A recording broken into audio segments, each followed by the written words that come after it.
আজকে আমার বিয়ের আয়োজন কিভাবে সম্পূর্ণ হয়েছে আমি আজকে আপনাদের মাঝে সেই ভিডিওটা সামনে নিয়ে আসলাম। আসসালামু আলাইকুম, আপনারা সকলেই কেমন আছেন? এই তো আমি আলহামদুলিল্লাহ ভালো আছি। আমার বিয়ের মুহূর্তটা অনেক কষ্টের ছিল, কারণ আমার আম্মু দেশে ছিল না আর হাজবেন্ডও বাইরে ছিল।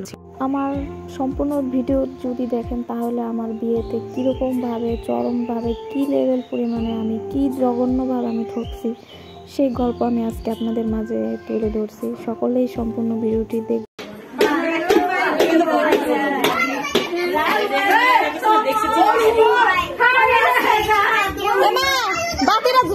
এখানে আমার বড় মামি মারা গেছে, আজকে প্রায় 1.5 বছর হয়ে গেছে। আমার বড় মামি আমার জন্য অনেক কিছু করছে, আর আমার মামি বিয়েতে অনেক এই যে আমার মামি অনেক নাচানাচি করছে, অনেক আনন্দ করছে, আর আমার মামি আমার পাইলা বড় করছে।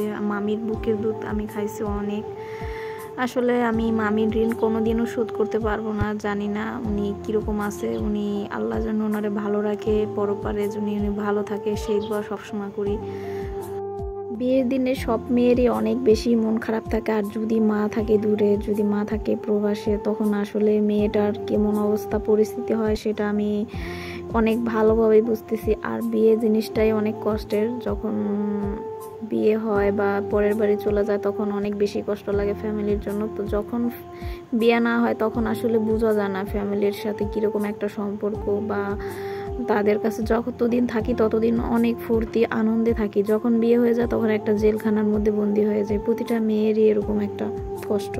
চাচতো মামি হয়, উনি আমারে বাসার বাইরে বসা ছিলাম, বসে রাখছে, ভাবছে ওই জায়গায় বসে আমার গোসল দিবে, কিন্তু ওই জায়গায় অনেক মানুষজন থাকার কারণে আমার রুমে নিয়ে আসে।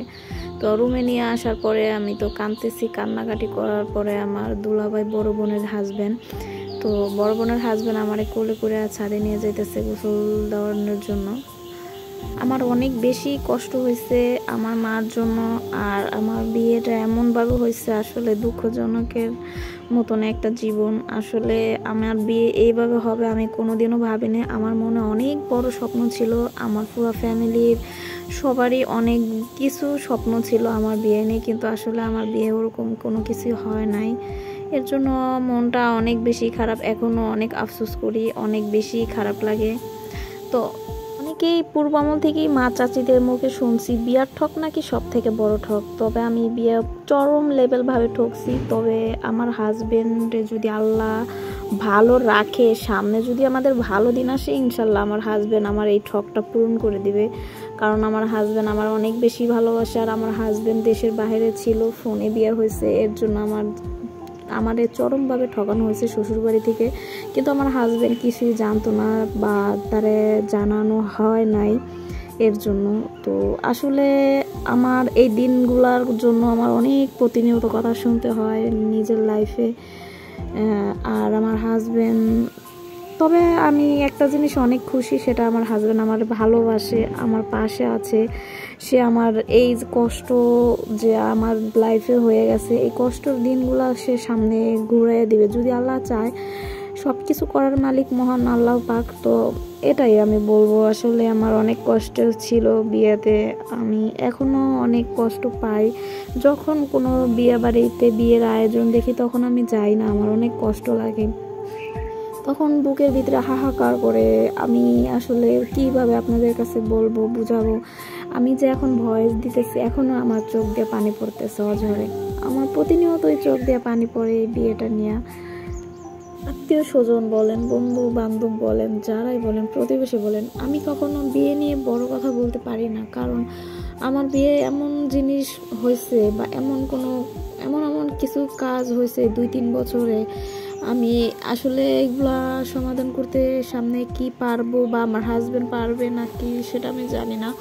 তবে আমার একটাই মনে হয় কথা, সেটা বরাবরই যত কথা শুনে আসছি তত কথা হয়তো সামনে আমার শোনা লাগবে না। কারণ সামনের দিনগুলো যদি আল্লাহ আমাদের ভালো করে, তাহলে আমার হাজবেন্ড, আমার আত্মীয় স্বজন বলেন, আপনজন বলেন বা প্রতিবেশী বলেন, সবার মুখ বন্ধ। আমার হাজবেন্ড আমার যত সুখে রাখুক না কেন, যত ভালো রাখুক না কেন, এই যে আমার জীবনে একটা কষ্টের একটা কাহিনী যা হয়ে গেছে বিয়েতে, যেই ঠকটা আমার হয়েছে, আমার হাজবেন্ড যদি তার চৌগুণও যদি আমরা দেয় আমার মন ভরবে, কিন্তু আমার ফ্যামিলি বলেন, আত্মীয় স্বজন বলেন, সবার ভিতরেই এই হাহাকার থাকবে। কারণ বিয়েতে মানুষের আনুষ্ঠানিকতা করে, অনুষ্ঠান করে, আয়োজন করে, ওই শখগুলা আসলে নতুন করে তার সামনে হয় না আর হবেও না।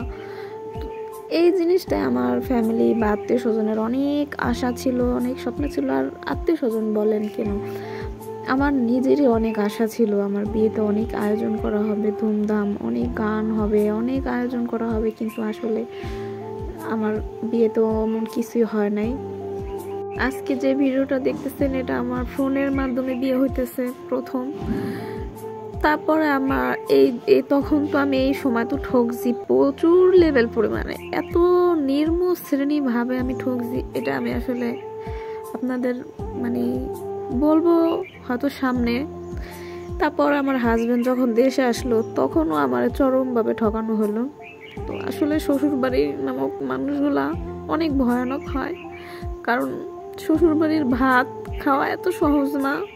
এটা মা বাবার ভাত না, যা মনে চাইলো বা যেভাবে ইচ্ছা সেভাবে চললাম।